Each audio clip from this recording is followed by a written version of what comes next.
Hello and welcome to the second part about process mining in the field, where I want to show you a bit of the setup that I used in the previous post.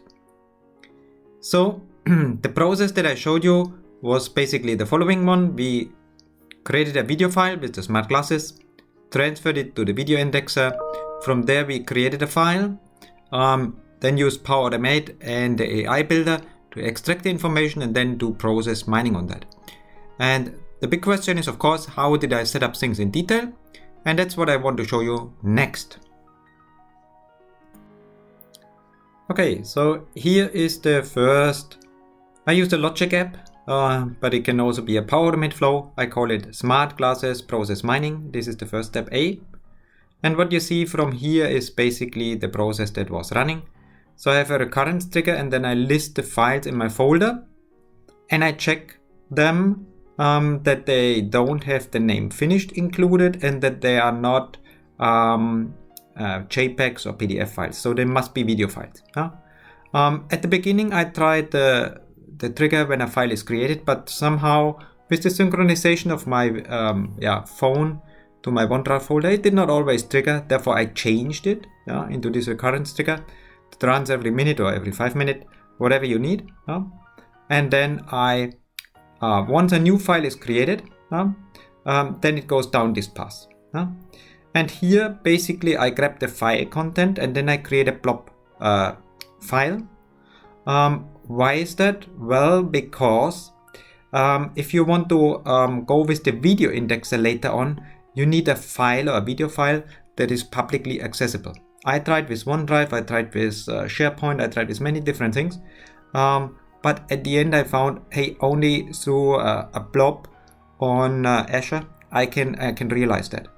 Otherwise, there were always security settings included and the video indexer could not access the file that I, for example, put directly here. Therefore, I have this additional step.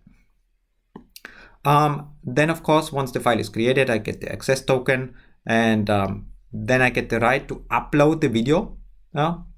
And once I upload the video, I rename the file. Why is that? Well, because here on top, I have a condition that checks, well, we can check that, that checks whether there's a new file or not based on the name. So it does not, the name does not contain finished.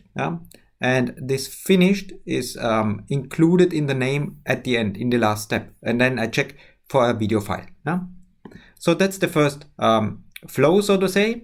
Then I have here my file that is created here in this container. And the advantage is, of course, that it is publicly accessible. Because if you want to upload things here automatically, I can show you that manually, then you need a URL that can be accessed from outside without any protections. Once I have that, there's another flow running. And this one is triggered by an HTTP request.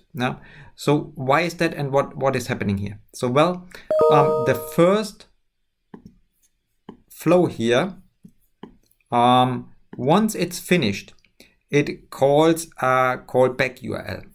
Let me close that. I put it in the parameters. So there is here a callback URL. And this callback URL is basically used here. So once the video indexing is finished, this is called and this starts this flow. Then of course, then I extract the information, I take the token, I get the video index because it's finished and I want to have the information that was identified and then I create a file. Why a file? Well, I just need something simple for preparation for process mining. So the file is then here. So let me open it, how it looks like. It's a kind of ugly text file. But this is the basis for what I will use in the following. Once this text file is created, I have here my third flow, and this one is really this time in Power Automate. And what I'm doing, let me scroll here. It checks when a file is created.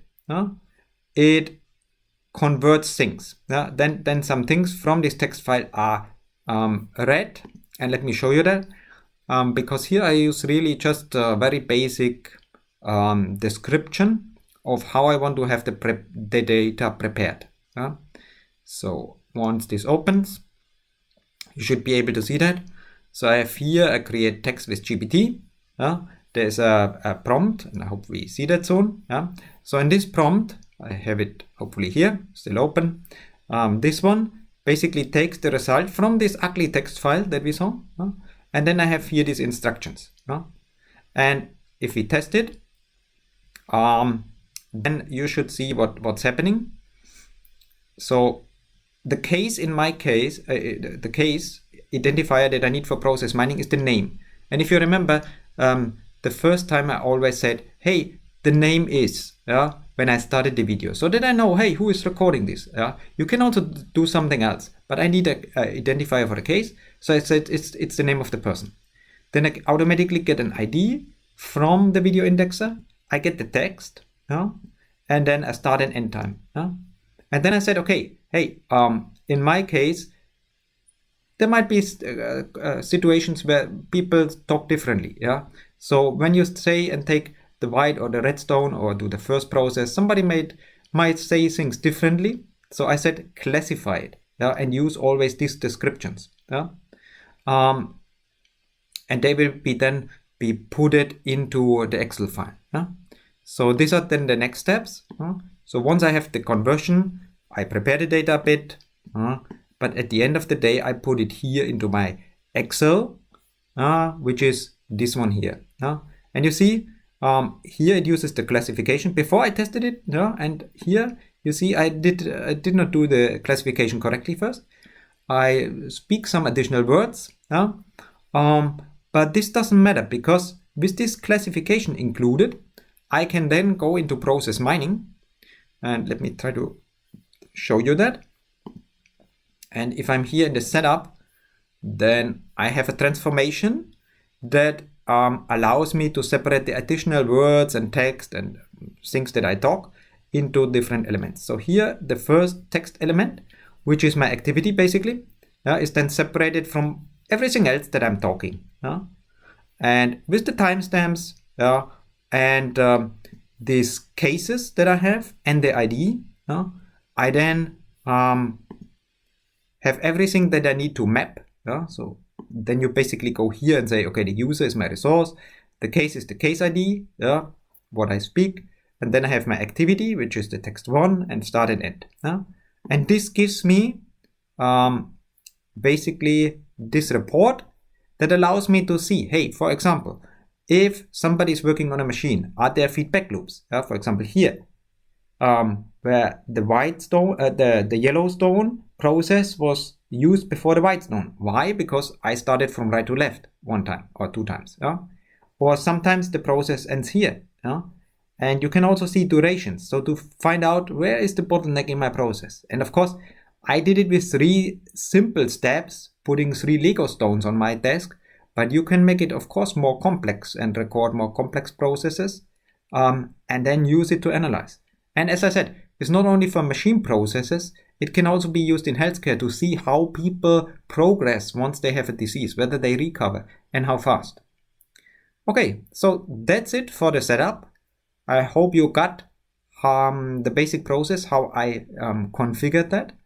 And as usual, if you have questions, reach out. So at the end, I just wanted to say thanks for watching and listening. And as usual, if you have questions, reach out to me via email, via my blog, or via my YouTube channel. Thanks again, and then till next time.